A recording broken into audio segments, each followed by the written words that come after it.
So మనకైతే ఫ్లిప్కార్ట్లోను అమెజాన్లో republic day sales start కాబోతున్నాయి. సో చాలా మందికి అయితే డౌట్ ఉంటుంది, ఐఫోన్ 13 తీసుకోండి, ఐఫోన్ 14 తీసుకోండి, అంతేకాకుండా ఈ రెండు మొబైల్స్ అనేవి మనకు ఆ సేల్స్లలో ఎంత ప్రైస్కి వస్తాయని. సో ఈరోజు ఈ వీడియోలో కంప్లీట్ డీటెయిల్గా చెప్తాను. సో ఐఫోన్ 13 ఎంత ప్రైస్కి వస్తుంది, ఐఫోన్ 14 ఎంత ప్రైస్కి వస్తుంది, అంతేకాకుండా మనం ఏది ఎందులో తీసుకోవాలి, సో ఎంతవరకు డిఫరెన్స్ ఉంటుంది, ఏది బెటర్ అని.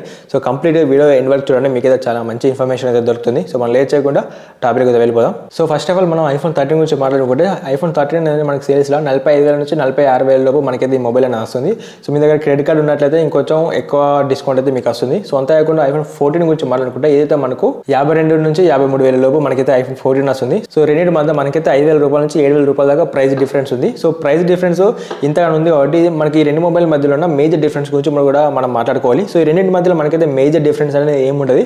సో చిన్న చిన్న డిఫరెన్స్ ఉంటుంది. లైక్ ఇప్పుడు మీరు ఐఫోన్ 13 ఖరాబ్ అయింది అనుకోండి, మీకైతే కొంచెం తక్కువ కాస్ట్ పడుతుంది రిపేర్ కాస్ట్. ఐఫోన్ 14 ఖరాబ్ అయింది అనుకోండి, రిపేర్ కాస్ట్ కొంచెం ఎక్కువ పడుతుంది. అంతేకాకుండా కెమెరా గురించి మాట్లాడుకుంటే, ఐఫోన్ 14లో మనకైతే యాక్షన్ మోడ్ అనేది ఒక సపరేట్ ఉంటుంది. సో అది కొంచెం స్టెబిలైజేషన్ కానీ వీడియో క్వాలిటీ కానీ కొంచెం ఇంప్రూవ్మెంట్ అయితే చేస్తుంది. సో అంతేకాకుండా మనకు ఐఫోన్ 14 గురించి మనకైతే రెండైతే A15 బైనక్ చిప్ మీద మనకైతే రన్ అయితే. సో అందులో కూడా పెద్ద పర్ఫార్మెన్స్లో కూడా మీకైతే పెద్ద మేజర్ డిఫరెన్స్ ఏమి ఉంటుంది. సో కాకపోతే మనకు ఐఫోన్ 13 అనేది 4GB ర్యామ్తో వస్తుంది. అంతేకాకుండా ఐఫోన్ 14 అనేది మనకైతే 6GB ర్యామ్తో వస్తుంది. సో ఇన్ కేస్ మీరు ఐఫోన్ 13 తీసుకోవాలంటే మీరైతే అమెజాన్లో SBI సంబంధించిన క్రెడిట్ కార్డు వారి మీరైతే చాలా తక్కువ రేటుకు మీరైతే సేల్స్లలో అమెజాన్లో తీసుకోవచ్చు ఐఫోన్ 13 అనేది. సో ఐఫోన్ 14 ఎవరైతే తీసుకోవాలనుకుంటారో సో వాళ్ళైతే ఫ్లిప్కార్ట్లో, సో మీరు యాక్సిస్ బ్యాంక్ అయినా లేకపోతే ICICI క్రెడిట్ కార్డ్ అయినా వాడి మీరైతే ఐఫోన్ 14 తీసుకోవచ్చు. సో మేజర్లీ ఇందులో రెండింటిలో ఏది తీసుకోవాలనుకుంటే, సో నా దగ్గర స్ట్రిక్ట్లీ ఒక 45,000 రూపాయలు ఉన్నాయి అనుకుంటే మీరైతే డైరెక్ట్ ఐఫోన్ 13 తీసుకోండి. సో లేదు నా దగ్గర 53,000 రూపాయలు ఉన్నాయి, 52,000 రూపాయలు ఉన్నాయి అనుకుంటే మీరు డైరెక్ట్ ఐఫోన్ 14 తీసుకోండి. సో బేస్డ్ ఆన్ మీ దగ్గర ఉన్న ప్రైస్ బట్టి మీరైతే మొబైల్ తీసుకోవచ్చు.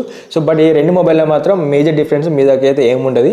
సో మీ దగ్గర క్రెడిట్ కార్డ్ లేకపోతే కింద లింక్స్ ఇస్తాను. సో మీరు ఏ బ్యాంకు దాని మీద క్లిక్ చేసి డైరెక్ట్ మీరైతే క్రెడిట్ కార్డ్ అప్లై చేసుకోవచ్చు. మీ ఇంటికి క్రెడిట్ కార్డ్ అయితే వస్తుంది. సో క్రెడిట్ కార్డ్ ఉండడం వల్ల మీరైతే చాలా డిస్కౌంట్ కూడా పొందొచ్చు.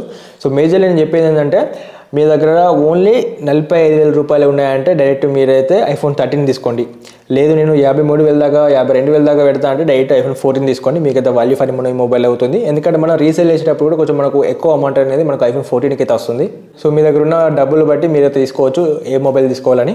సో వీడియో మీకు నచ్చినట్లయితే తప్పకుండా ఒక లైక్ చేయండి. అంతేకాకుండా ఇంకా డౌట్స్ ఉన్నా లేకపోతే వేరే ప్రొడక్ట్స్ గురించి వీడియో చేయాలని కింద కామెంట్ చేయండి. తప్పకుండా ప్రొడక్ట్స్ గురించి వీడియో చేస్తాను. So thanks for watching. జై హింద్.